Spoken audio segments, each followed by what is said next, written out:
Hello friends, आज का हमारा पहला टॉपिक है dipole in uniform electric field. तो हमें एक यूनिफॉर्म इलेक्ट्रिक फील्ड दे रखी है, इसका सोर्स यहाँ है। यूनिफॉर्म का मतलब ये हुआ कि इसकी हर पॉइंट के ऊपर जो फोर्स लगेगा या इसके हर पॉइंट पर जो इलेक्ट्रिक फील्ड रहेगा वो सेम रहेगा। तो इसके अंदर हमारा एक डाइपोल है, इस तरह से ओरिएंट किया गया हुआ है, कॉमन एक्सिस के साथ थीटा एंगल बना रहा है। ठीक है, तो इसके जो दो चार्जेस है प्लस क्यू माइनस क्यू, उसके ऊपर जो फोर्सेस देख लेते हैं इलेक्ट्रिक फील्ड के अंदर। ये प्लस क्यू चार्ज है, ये माइनस क्यू चार्ज है। इसके ऊपर हम देखेंगे कि इलेक्ट्रिक फील्ड इस डायरेक्शन में है तो इस पॉजिटिव चार्ज पे फोर्स लगेगा, वो इस डायरेक्शन में लगेगा। उसकी वैल्यू होगी electric field times that force. और इसके ऊपर जो फोर्स लगेगा वो इस डायरेक्शन के अंदर लगेगा, क्योंकि ये नेगेटिव चार्ज है तो अब इलेक्ट्रिक फील्ड के अपोजिट डायरेक्शन में लगेगा और इसके जो मैग्नीट्यूड होगा क्यू इंटू वी होगा।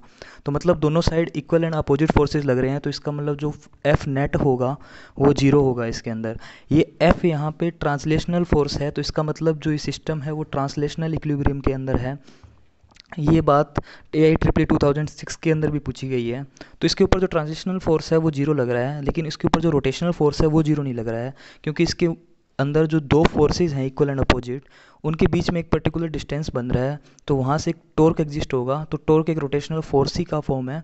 तो जो हम जो टॉर्क निकालेंगे डेफिनेशन से कि अगर दो इक्वल अपोजिट फोर्सेस लग रहे हैं, तो अगर उन दोनों को हम उसके परपेंडिकुलर डिस्टेंस से मल्टीप्लाई कर दें, जो शॉर्टेस्ट डिस्टेंस है, तो उनके बीच का हम टॉर्क निकाल सकते हैं। तो सेम कंसेप्ट यहाँ पे लगाएंगे। जो यहाँ पे दोनों चार्जेस के ऊपर जो फोर्स लग रहा है वो लग रहा है Q इंटू ई मैग्नीट्यूड वाइज, और उनके बीच की जो डिस्टेंस है एक बार हम x मान लेते हैं। ठीक है, तो यहाँ से हम देखेंगे कि अगर ये इसको हम d मानते हैं, ठीक है, तो इनकी जो परपेंडिकुलर डिस्टेंस होगी वो d साइन थीटा होगी। तो इसका मतलब जो यहाँ पे टॉर्क निकल के आएगा वो निकल के आएगा Q E into x, force into perpendicular distance. जो x की वैल्यू है वो d साइन थीटा है। ठीक है, तो Q इंटू ई, तो हमें Q इंटू डी का पता है कि ये डाइपोल मोमेंट होता है, तो P से डिनोट करते हैं, तो P is equal to Q into D. तो जो डाइपोल मोमेंट की डायरेक्शन है वो इस डायरेक्शन के अंदर है। ठीक है, तो इसको लिख सकते हैं P ई साइन थीटा। ठीक है, तो P साइन थीटा को वेक्टर फॉर्म में लिखेंगे तो इसको लिख सकते हैं P क्रॉस ई। अगर वेक्टर फॉर्म में लिखेंगे टॉर्क को, तो टॉर्क एक वेक्टर क्वांटिटी है, तो उसकी डायरेक्शन हम राइट हैंड रूल से निकाल सकते हैं। तो उसका जो जो रोटेशनल फोर्स होगा, उस फोर्स का जो सेंटर पॉइंट रहेगा, तो वो रहेगा एक्चुअली में जो इस डाइपोल का जो सेंटर पॉइंट O है यहाँ से। ठीक है, तो यहाँ से हम राइट हैंड रूल लगाएंगे। ठीक है, P क्रॉस ई का लगा सकते हैं कि P इस डायरेक्शन के अंदर है, तो E इस डायरेक्शन के अंदर है, तो वहाँ से जो टॉर्क निकल के आएगा वो इनसाइड द पेज आएगा। ठीक है, तो हमारा टॉर्क का एक्सप्रेशन निकल के आया वो P ई साइन थीटा निकल के आया। अगर हम एक्सटर्नल सोर्स E को फिक्स कर दें और हमारा डाइपोल मोमेंट P फिक्स कर दें, तो जो टॉर्क है वो ओनली ओरिएंटेशन एंगल थीटा पे डिपेंड करेगा। मतलब टॉर्क है वो साइन थीटा पे ही डिपेंड करेगा। साइन थीटा का अगर हम ग्राफ देखें थीटा के कॉरस्पॉन्डिंग, तो हमारा जो वो उसकी मैक्सिमम वैल्यू आएगी वो 90 डिग्री पे आएगी, और जीरो वैल्यू आएगी 0 और 180 डिग्री के ऊपर। तो हम देखेंगे डायग्राम से कि जो 90 डिग्री आ रहा है वो कॉन्फ़िगरेशन कुछ इस तरह से होगी कि प्लस क्यू यहाँ होगा, माइनस क्यू यहाँ होगा, और वो जो इलेक्ट्रिक फील्ड के साथ में 90 डिग्री बना रहा होगा। ठीक है, मतलब जो हमारा P वेक्टर है वो 90 डिग्री बना रहा होगा। तो इस केस के अंदर जो टॉर्क होगा वो मैक्सिमम होगा। ठीक है, और उसकी जो मैग्नीट्यूड होगा वो PE होगा। और जो जीरो टॉर्क होगा, जीरो टॉर्क की कंडीशन ये है कि इलेक्ट्रिक फील्ड इस डायरेक्शन के अंदर है, और जो हमारा P वेक्टर है एक बार इस डायरेक्शन के अंदर हो जाएगा, और एक बार जो इलेक्ट्रिक फील्ड इस डायरेक्शन में, तो P वेक्टर इस डायरेक्शन के अंदर हो जाएगा। तो मतलब यहाँ पे वो एंगल थीटा जीरो बना रहा है, यहाँ पे थीटा 180 डिग्री बना रहा है। तो मतलब यहाँ पे जो चार्ज हमारा माइनस क्यू प्लस क्यू है, और यहाँ पे ओरिएंटेशन उल्टा हो जाएगा, यहाँ पे कितना हो जाएगा प्लस क्यू हो जाएगा और माइनस क्यू हो जाएगा। ठीक है, तो इस तरह से हम टॉर्क मैक्सिमम और टॉर्क जीरो की वैल्यू भी निकाल सकते हैं। ठीक है, इसके बाद हम वर्क डन निकालेंगे, जो हमारा टॉर्क है टाउ, जो रोटेशनल फोर्स है उससे। ठीक है, तो जो वर्क डन की डेफिनेशन रहेगी वो रहेगी टाउ इंटू डी थीटा। हम अगर थीटा 1 से थीटा 2 ओरिएंट कराएं इस डाइपोल को, तो हमारा कितना वर्क डन होगा, तो सारी वैल्यूज़ पुट करेंगे यहाँ पे P E sine theta into D theta, और इंटीग्रेट करेंगे थीटा 1 से थीटा 2, तो यहाँ से निकल के आएगा P E sine theta 1 minus theta 2।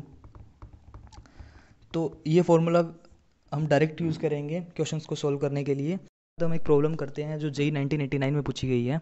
इसके अंदर हमें एक यूनिफॉर्म इलेक्ट्रिक फील्ड दे रखी है, जिसके अंदर हमें एक डाइपोल दे रखा है जो स्टेबल पोजीशन के ऊपर है, मतलब थीटा उसका जीरो है। ठीक है, उसे हम स्मॉल एंगल थीटा से डिस्टर्ब करेंगे, तो इसके अंदर SHM होगा, तो उसमें SHM का टाइम पीरियड निकालने हैं। तो सबसे पहले देखते हैं कि SHM कैसे होगा। कि अगर हम इसको अगर स्मॉल एंगल थीटा से उसको हम परटर्ब करेंगे, तो इसके अंदर एक टॉर्क निकल के आएगा। तो टॉर्क वो उसकी डायरेक्शन वो इस तरह से होगी, रोटेशनल फोर्स से देखेंगे तो टॉर्क की डायरेक्शन इस डायरेक्शन में होगी। ठीक है, तो वो टॉर्क इसको वापस की मीन पोजीशन पे लाने की कोशिश करेगा। जब मीन पोजीशन पे आएगा तो ये ओवर शूट कर जाएगा इनर्शिया के कारण, ठीक है। तो इतनी पोजीशन पे वापस पहुंचेगा, फिर ये दोबारा इधर आएगा, फिर वापस इधर आएगा, तो ये एक SHM परफॉर्म करेगा। हमें उस SHM का जो टाइम पीरियड है वो कैलकुलेट करना है। तो हम यहाँ से देखेंगे कि जो हमारा टॉर्क निकल के आया है वो निकल के आएगा PE साइन थीटा, और हमें जो कंडीशन दे रखी है कि साइन थीटा है वो काफ़ी कम है। तो साइन थीटा अगर काफ़ी कम है तो साइन थीटा की वैल्यू थीटा को टेंड करेगी। तो हमारा टॉर्क निकल के आएगा, वो निकल के आएगा PE थीटा, ठीक है। तो टॉर्क को हम लिख सकते हैं I इंटू अल्फ़ा। आई यहाँ पे मोमेंट ऑफ इनर्शिया है इस डाइपोल का, अल्फ़ा यहाँ पे एंगुलर एक्सीलरेशन है, तो I अल्फ़ा आएगा PE थीटा। तो वहाँ से अल्फ़ा देख सकते हैं PE थीटा डिवाइडेड बाय में I। तो हमें SHM का अगर टाइम पीरियड निकालना हो तो हमें उसकी एंगुलर फ्रीक्वेंसी निकालनी पड़ेगी। एक रिलेशन होता है SHM के अंदर कि alpha is equal to omega square theta magnitude wise. तो यहाँ से अगर इन दो इक्वेशन को हम कंपेयर करेंगे तो यहाँ से ओमेगा निकल के आएगा, तो एंगुलर फ्रीक्वेंसी निकल के आएगा, ओमेगा स्क्वायर निकल के आएगा, वो निकल के आएगा PE डिवाइडेड बाय में I। तो मतलब एंगुलर फ्रीक्वेंसी हमारा निकल के आएगा PE डिवाइडेड बाय में I का अंडर रूट। यहाँ से हम टाइम पीरियड निकाल सकते हैं। टाइम पीरियड का डेफिनेशन होता है T is equal to 2π omega. तो यहाँ से टाइम पीरियड निकल के आएगा 2π under root I by PE। तो जेई में जो पूछा गया था वो हमें M और L की टर्म्स में निकालना था। हमें इन चार्जेस का जो मास था वो M गिवन था, ठीक है। उन दोनों के बीच की डिस्टेंस L दे रखी थी हमें।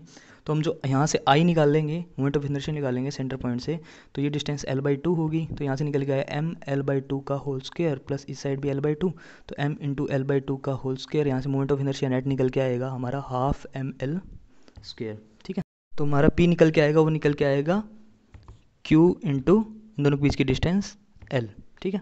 तो ये दोनों वैल्यूज इस फॉर्मूला में पुट करेंगे तो टाइम पीरियड निकल के आएगा 2π रूट I की value half ML square divided by में P की वैल्यू Q इंटू L, और E हमें गिवन है।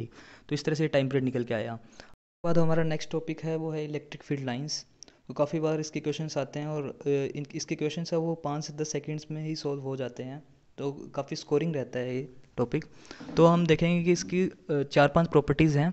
तो पहली इसकी प्रॉपर्टी है कि जो इलेक्ट्रिक फील्ड लाइंस है वो डायरेक्शन बताता है हमें इलेक्ट्रिक फील्ड की किसी भी पॉइंट के ऊपर। मान लो हमें कोई इलेक्ट्रिक फील्ड लाइन दे रखी है, तो किसी भी पॉइंट के ऊपर स्पेस के अंदर अगर हम उस फील्ड लाइन पे टेंजेंट बनाएंगे तो मतलब इसकी जो टेंजेंट है वो हमें इलेक्ट्रिक फील्ड की डायरेक्शन देगा। तो पहली प्रॉपर्टी इसकी पता लग गई हमें। दूसरी प्रॉपर्टी ये बताती है कि जो पॉजिटिव चार्ज रहती है उससे इलेक्ट्रिक फील्ड रहती है वो डाइवर्जेंट होती है, बाहर की साइड जाएगी, और नेगेटिव साइड की उसकी वो इलेक्ट्रिक फील्ड रहेगी वो कन्वर्जेंट होगी। मतलब जो इलेक्ट्रिक फील्ड है वो पॉजिटिव चार्ज से लेकर इन्फिनिटी तक जाएगी, यहाँ पे जो इलेक्ट्रिक फील्ड है वो इन्फिनिटी से लेकर नेगेटिव चार्ज तक आएगी। तीसरी काफ़ी इंपॉर्टेंट पॉइंट है कि अगर नंबर ऑफ़ लाइंस हैं दे रखी है हमें, ठीक है, मान लो अगर पॉजिटिव चार्ज है दो हमारे पास, ये अलग अलग कंडीशंस है। पहले के अंदर हमें इलेक्ट्रिक फील्ड लाइंस कुछ इस तरह से दे रखी है, दूसरे में हमें इलेक्ट्रिक फील्ड लाइंस कुछ इस तरह से दे रखी है। तो जो नंबर ऑफ़ लाइंस हैं वो हमें मैग्नीट्यूड के बारे में बताएगी चार्ज के। मतलब इसका जो अगर चार्ज का मैग्नीट्यूड Q2 है, इसका चार्ज का मैग्नीट्यूड Q1 है, तो डेफिनेटली जो Q2 होगा वो Q1 से ज़्यादा होगा, क्योंकि नंबर ऑफ़ जो लाइंस होगी वो हमें मैग्नीट्यूड के बारे में बताएगी। काफ़ी सारे क्वेश्चंस डायरेक्ट इसी को देख के बन जाएंगे। फोर्थ प्रॉपर्टी है कि वो कभी इंटरसेक्ट नहीं करेगी, कि मान लो अगर एक इलेक्ट्रिक फील्ड लाइन ये है, दूसरी फील्ड लाइन ये है, अगर वो इंटरसेक्ट कर रही है मतलब ये केस कभी भी पॉसिबल नहीं है। पांचवा पॉइंट ये है कि जो इलेक्ट्रिक फील्ड लाइंस है वो कभी भी एक क्लोज लूप नहीं बनाएगी। अगर कोई इलेक्ट्रिक फील्ड लाइन ऐसे क्लोज लूप बना रही है तो वो केस पॉसिबल नहीं है। छठा पॉइंट ये है कि अगर कोई कंडक्टर है, जिस कंडक्टर के बारे में आगे पढ़ेंगे हम, अगर कोई कंडक्टर गिवन है हमें, तो कंडक्टर के इनसाइड के अंदर की साइड में जो इलेक्ट्रिक फील्ड रहेगा वो जीरो रहेगा, मतलब अंदर की साइड में कोई इलेक्ट्रिक फील्ड लाइंस नहीं होगी, ठीक है। इसके बाद हम ये दो प्रॉब्लम देखते हैं जो JEE 2001 और JEE 2010 में पूछी गई हैं। इसमें हमें 4 ऑप्शन दे रखे हैं कि इनमें से बताना है कि अगर कोई 3 पॉजिटिव चार्ज हैं वो इक्वल डिस्टेंस के ऊपर हैं तो हमें उनकी इलेक्ट्रिक फील्ड बतानी है कि कौन सा इनमें ऑप्शन सही है। तो हम देखेंगे कि हमारा पॉइंट ये था कि एक तो वो क्लोज लूप नहीं बनानी चाहिए, तो यहाँ क्लोज लूप बन रहा है और यहाँ क्लोज लूप बन रहा है, तो ये दोनों ऑप्शन तो हो गए गलत। अब ये दोनों ऑप्शंस में हम देखेंगे कि पॉजिटिव चार्ज है, रिपल्शन होना चाहिए, लेकिन यहाँ पे हम देख रहे हैं कि इलेक्ट्रिक फील्ड लाइंस मीट कर रही हैं आपस के अंदर जाके, मतलब यहाँ अट्रैक्शन दिखा रहा है, तो ये भी पॉसिबल नहीं है। यहाँ पे रिपल्शन हो रहा है इलेक्ट्रिक फील्ड लाइंस में, तो इसका मतलब ये सी ऑप्शन सही है, ठीक है। इस प्रॉब्लम में देखेंगे 2010 में पूछी गई है कि हमें एक कंडक्टर गिवन है, तो हम कंडक्टर के अंदर इलेक्ट्रिक फील्ड लाइंस बतानी है कि 4 ऑप्शन में कौन सा ऑप्शन सही है। तो हमने बताया था कि कंडक्टर के इनसाइड के अंदर जो इलेक्ट्रिक फील्ड है वो जीरो होनी चाहिए, तो इन दोनों के अंदर इलेक्ट्रिक फील्ड इनसाइड के अंदर एग्जिस्ट है, तो मतलब ये दोनों पॉसिबल नहीं है।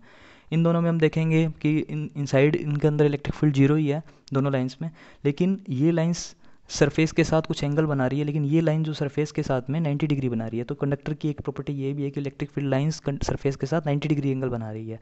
ठीक है, तो इसका जो फोर्थ ऑप्शन है वो सही है। नेक्स्ट वीडियो में हम नया यूनिट स्टार्ट करेंगे, पोटेंशियल एंड पोटेंशियल एनर्जी, और देखेंगे कि इनका रिलेशन इलेक्ट्रिक फील्ड के साथ किस तरह से है।